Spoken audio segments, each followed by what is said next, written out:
another Sunday, another day to worship God in the house of God. I'm excited. God's going to do great things today. I believe that in faith.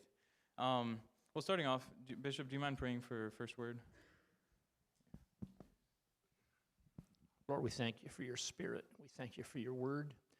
We thank you for giving us the opportunity to come to learn more of you, to learn more of your word. We want to make sure that we have that word planted firmly in our hearts so it will grow and multiply and bear fruit. Open our hearts to receive this. In the name of Jesus, we pray. Amen. Thank you, Bishop. All right. So today I want to open up with a lesson text found in Mark chapter 1, verses 40 through 42. Starting in verse 40. And there came a leper to him, beseeching him, that him here is Jesus. And there came a leper to him, beseeching him, and kneeling down to him, saying unto him, If thou wilt, thou canst make me clean. I kind of want to take my time on reading the lesson text and kind of break it down a little bit. In another reading, in another gospel, in Matthew, this same story talks about the leper coming, and it says that he worshipped him. What that leper did was he came, he worshiped God, and then he said, If thou wilt, thou canst make me clean. So here we see a man that comes up to Jesus, and he begins with worship, prays the will of God to be done, and then expresses his need to God. This is very similar to what we saw last week, where I was talking about seek to understand and then be understood. Like looking at the Lord's Prayer, it starts off with praise and worship, and then it goes into like praying alignment with the will of God, and then expressing your needs. This is exactly what he was doing here. Very similar structure in this approach to coming to Jesus as what I talked about last week.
situation. And then God reveals, like, okay, my will is that that your faith be built in my ability to provide. And that's what God's trying to do in that situation. Like, Lord, I pray that you would help my unbelief and help me to believe in your ability to provide right now. Lord, I pray that you would open up windows of opportunity for your provision to come. Like letting your requests be made known unto God, but doing so within the framework of that newfound understanding of the will of God. That's what we talked about last week. But one thing I didn't hit on was what happens if God does not answer your question of, Lord, what are you trying to do right now? What do we do then? Do we just wait until we get a response? Do we just say, I guess I need to just stop praying until God shows me what his will is for this situation? The answer to that question is no. That is not the way. There is another way to pray in this situation, to still seek God's will even when he does not express his exact will to us. So in the past, I have prayed that prayer, like, Lord, what are you trying to do in this situation? And he has answered that question and showed me this is what I'm trying to do. And that really shifted my understanding of the situation, and really opened up my eyes to what he was doing. And it even shifted like my prayers after and the way I framed my requests to God. But there's also been times when God didn't answer that question. And I was like, Lord, I don't know what your will is for this situation. What do I do? And this is what we do. We pray, if thou will, Lord, I believe that you can make this happen. If thou will, Lord, I believe that you can make this happen. This is the way that the leper came to Jesus. He's like, if thou wilt, thou canst make me clean. He didn't know exactly how God was going to heal him. He didn't know exactly the will of God.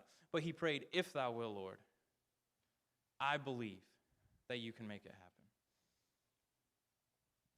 happen. If you've already sought to understand the will of God, seeking first to understand, and God did not express his will to you, then you still pray that the will of God will happen by praying, if you will, Lord, and then present your requests in faith, adding faith to thy will be done.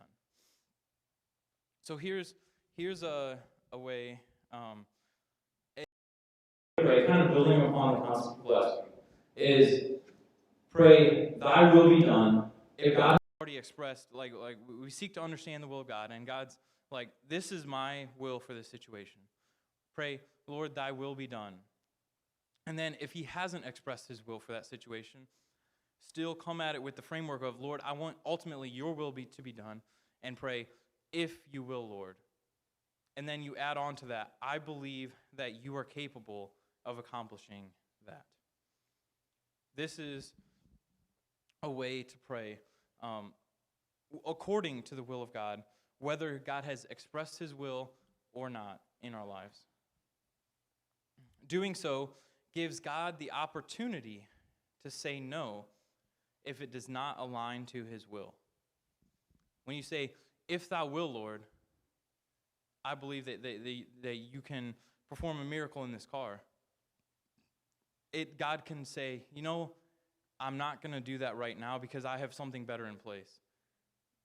Praying, if you will, still aligns yourself into the framework of the will of God while you're praying. It takes a lot of faith to release control of the situation and give it to God. Give it completely to him. Because one of the hardest things to do in life is to let go and let God. It is hard. It is so hard to let go and let God, but it takes faith to do so. Letting go of the steering wheel and letting God take control. And let God be the driver, leading and guiding us, kind of like a GPS system, if you will, in your car, just like leading and guiding you through life. Because ultimately, When we're following the GPS of Jesus GPS, there's going to be a lot less potholes, and like there's going to be a lot less drive-by shootings, going on. Like it's a lot safe, ultimately a lot better way to live when we're living according to the will of God and following His direction. Yes, there probably will be some turmoils and some problems that you encounter, but ultimately it's going to be in your best interest, and you'll get there a lot faster when you do it according to the will of God. And me personally, I like a car better when the master driver is driving it and not me, because I can fall asleep behind the wheel. I'm not going to say whether or not that has ever happened, but but I'm human, and I may or may not have driven off the road before. I make mistakes, but yet God doesn't. When His hand is on the wheel, He doesn't make those mistakes. God knows exactly what He's doing. And it will ultimately work out in our own best interest when we say, yes, Lord, when He says go. Yes, Lord, when He says stay. Yes, Lord, when He says do this. Yes, Lord, when He says do that. It will work out in our own best interest when we just simply obey and listen to the will of God and believe that ultimately what God says to do will work out in our own best interest. It takes a lot of faith to do that, adding faith to thy will be done. So here's another example of this concept of if thy will, Lord, with Shadrach, Meshach, and Abednego. They were told that they would be thrown into the fiery furnace if they did not bow down and worship the image. And King Nebuchadnezzar came over them, and with this threat hanging over their lives, and like basically, if you don't bow down and worship this image, you're going to be thrown into the fiery furnace. That is honestly a scary place to be. But rather than cowering and being afraid, what they did instead this was their response to King Nebuchadnezzar.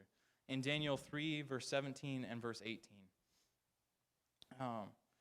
If it be so, our God, which we serve, is able to deliver us from the burning fiery furnace, and He will deliver us out of thine hand, O king. And then verse 18. But if not, be it known unto thee, O king, that we will not serve thy gods, nor worship the golden image which thou hast set up. Somebody mind getting me some water? My throat is really dry right now. Thank you. So Daniel 3:17. If it be so, our God, basically, if it be the will of God. Thank you. 1 second. So here, Shadrach, Meshach, and Abednego, they were serving God, and presented with this life or death situation. They're like, Lord, if it is your will, I believe that you can save me. If it is your will, Lord, I believe in your power, in your deliverance power. But even if not, they allowed the possibility of God, like, if it's not your will to save me, Lord, I'm going to serve you anyway, and I'm going to submit myself to your will and your plan anyway. So basically what they were saying is, if it is not the will of God that we go into the fire, if it is the will of God that we go into the fiery furnace, we believe that God can deliver us out of the fiery furnace. If you will, Lord, I believe that you can do it.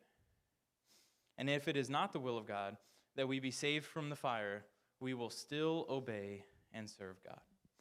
This is a great example of how to express faith in God according to His will, even when you don't fully understand the will of God for that situation. In doing so, they kept God's hands on the steering wheel and let God drive and control that situation. And let me tell you, God is an amazing driver. He would probably win every Indy 500 there is, because he is like a phenomenal driver. I want him in control, in the driver's seat, making the shots. because that's how you win races, all right? You put the best driver in the best car, and they win races. And that's what living according to God's will do. So in this situation, God's hand was on the steering wheel, guiding the situation, and Shadrach, Meshach, and Abednego, they were given a way out. God provided a way out of the fiery furnace without them even getting the hairs on their skin burned. That is amazing, honestly. Like, they went in, and the guards literally died as they were throwing them into the fire. And not even a single hair, they didn't even smell like smoke. Like, isn't that crazy? But that comes as a result of allowing God to do his thing. Praying a prayer of faith according to the will of God. Opening, man, it's so important. Praying, thy will be done, Lord. If thou wilt, I believe that you can do it. It's such a profound concept, but it's so impactful, and it will really revolutionize the way that we pray, the way that we interact with God. Praying according to his will, first and foremost, as part of our prayer life. God has a hard time driving a car if we have one hand on the steering wheel. Honestly, if I was in a car and two people were trying to drive it at the same time, I would want to get out like, time now. That is terrifying, honestly. This is like, oh, I want to go this way. It's like, actually, I want to go that way. And then you're doing one of those like, uh-oh. I had to, I'm sorry. If you know, you know. Anyway. Uh-oh. All right, Lord, help me. All right. I think this is why God stopped me from doing that last week. All right. All right.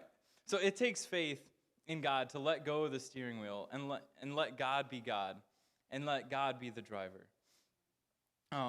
Faith, by definition, is an active reliance upon God, especially for salvation. And faith is not, this isn't in part of the definition, but this is something that Brother Bernard says, and I fully believe it, is faith is not mental manipulation of God. It is not. It is an active reliance upon God, especially for salvation. And faith is so much needed in prayer. True faith is knowing that ultimately God has your best interest in mind. It's not a passive faith. It is a confidence in him, a confidence in God that his will ultimately work out for our own best interest and for our own good, because God works all things out for the good for those that love him and are called according to his purpose. That is so true. We need to be praying prayers of faith according to his will. Add faith to thy will be done. And like Brother Elmore mentioned last week, sometimes we're going to have to pray a prayer according to the will of God, even when it hurts. Shadrach, Meshach, and Abednego, that example right there, they had to pray that, basically, I'm sure that they were praying before that, before they went into battle, aligning themselves with the will of God. But when it came time to the test, and they're like, if it's the will of God that God saves us, we believe that it will happen.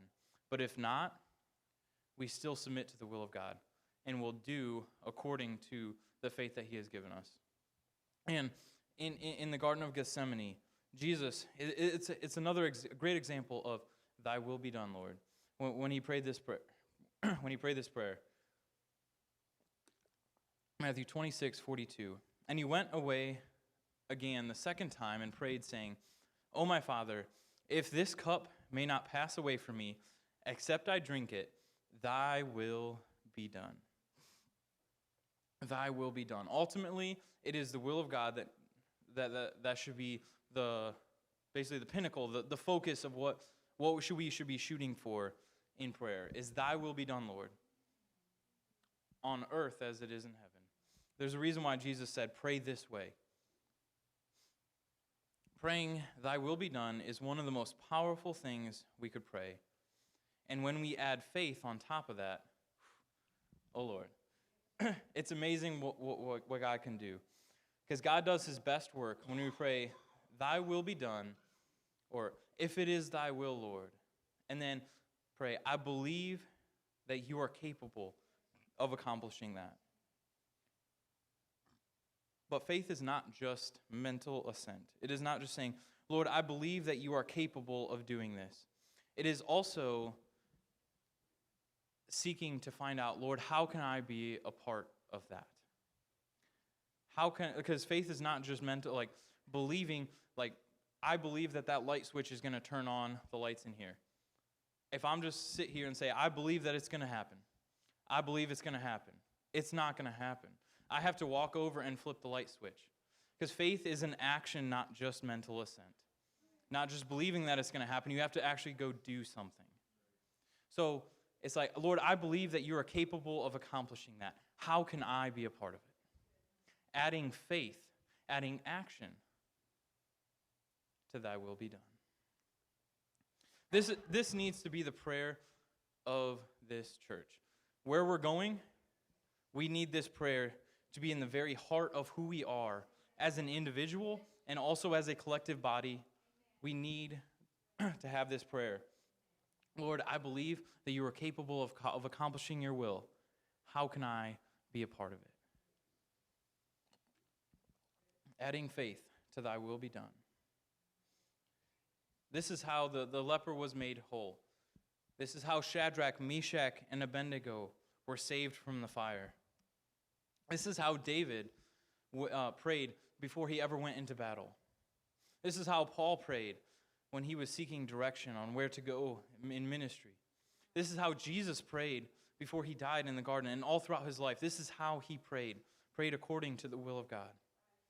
And this is how AOF needs to pray and will pray if we are going to go to the next levels in God. This right here, what's up on that slide, this is how we will pray if we are going to the next level. In Jesus' name. This is how we get closer to God. Because God claims those that do the will of God as his close relatives. If we want to get close to God, this is how it is done, by doing the will of God.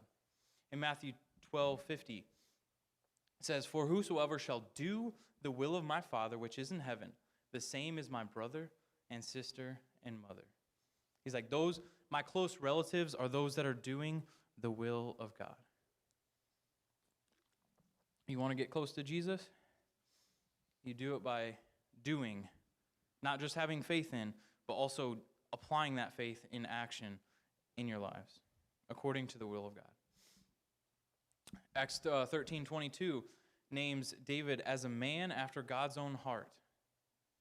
And I mentioned that last week, like someone seeking, like, Lord, what is your will? I want to understand your heart. But another thing in that verse, in Acts 13:22, it says, a man after mine own heart, which shall fulfill all my will. Adding action, adding faith in action to thy will be done. He's like, one thing David didn't just do is he didn't like, Lord, I want to know your heart. I want to know your will. He's like, Lord, how can I apply that into my own life? How can I be a part of that will? How can I help fulfill that and make what you're planning in heaven, how can I be a part of making that a reality here on earth? This is how David was a man after God's own heart, because he was seeking to fulfill all the will of God. Again, the type of faith that I'm talking about here is not just mental assent. It is the kind of faith that puts action to the will of God. The kind of faith that says, how can I be a part of that plan? In James 2:17, it says, even so, faith, if it hath not works, is dead, being alone. And then verse 18, yea, a man may say, hast thou faith, and I have works? Show me thy faith without thy works, and I will show you my faith by my works. Basically, like, I will show you my faith by, this is how I'm being involved. Like, Lord, I believe that the vision that you've given Pastor, will happen. And this is how I want to be a part of it. Lord, can you show me where I fit into the picture? Can you show me how I can be a part of that plan? Because the will of God for Fairbanks, God's already given it to Pastor. That vision, I'm just going to share quickly what that is. That vision is that all throughout Fairbanks, there will be house churches, and that there will be house pastors all throughout Fairbanks and North Pole. Because that's what they did in the early church, and that's what God has given Pastor as the vision for this church, which is the express will of God for this church. But how is that going to happen if there's not laborers in the harvest field doing that? It's not going to happen, because there needs to be action on top of faith. Because I could sit here all day and celebrate, like, Lord, it is so awesome. You are going to have house churches all throughout Fairbanks and North Pole. Each one of these house churches is going to adopt a community in one of the surrounding villages online. And I'm so excited about what God's doing. And then sit and be like, that's awesome, God, you got this. That's not how God works. God uses people to accomplish his will here on earth. And it takes this, like, Lord, how can I be involved? That will ultimately basically make the will of God come to pass here on earth as it is in heaven.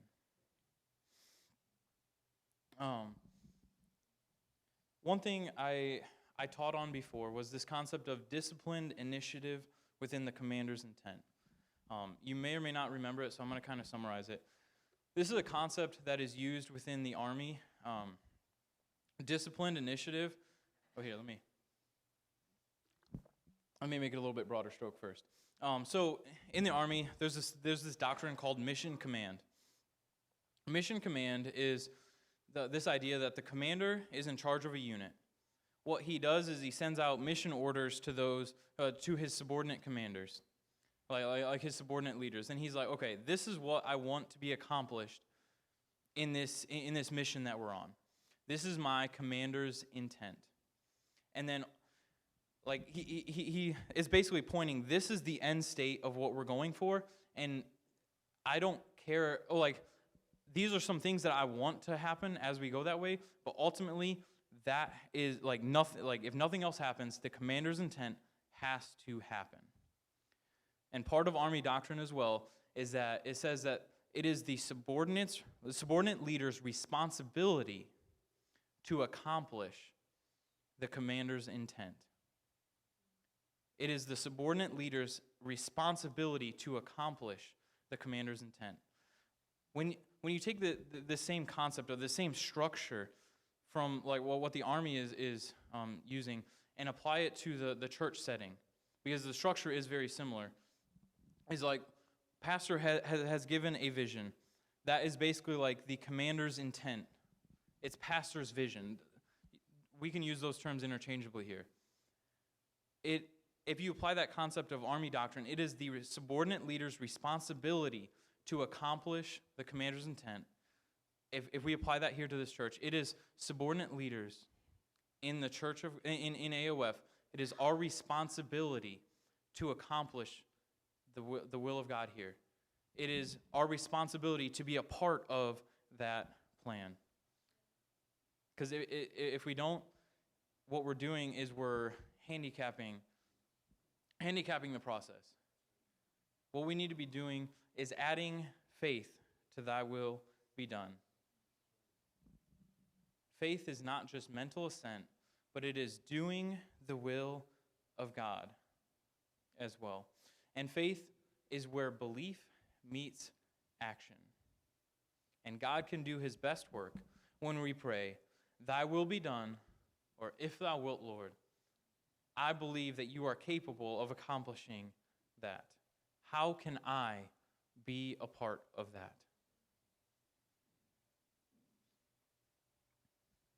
Matthew 9:28 through 29 says, this was actually something I was reading this morning and God really laid on my heart.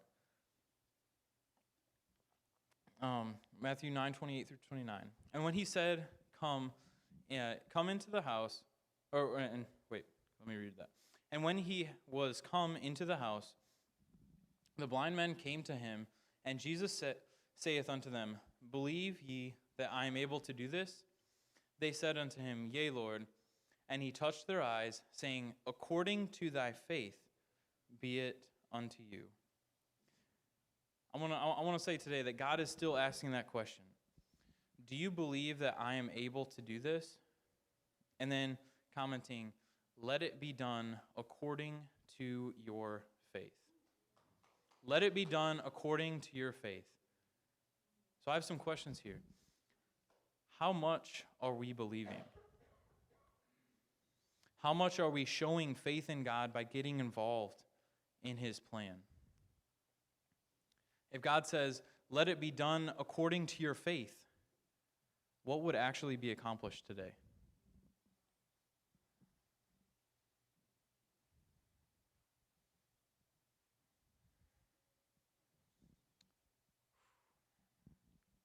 Lord, help us. What would happen? This is why it's so important to be building our faith and to be putting into action what God is showing us to do. When God says, Lord, like when we're praying this prayer, like, Lord, what am I supposed to do? And God says, this is how I want you to be a part of it. It's getting involved in that plan and not just watching from the sidelines, but getting in the game. I know back when I first started teaching Bible studies, I spent a lot of time sitting on the sidelines. I would come to church, I would go home, I would play video games all the time, and I would just do, I honestly wasn't really involved. A little bit in media, but not a whole lot elsewhere. And then all of a sudden one Sunday, somebody from my unit actually came to church. I didn't even invite them, somebody else invited them. And they showed up, and then God just smote me. He's like, it is time for you to get off the sidelines and get into the game.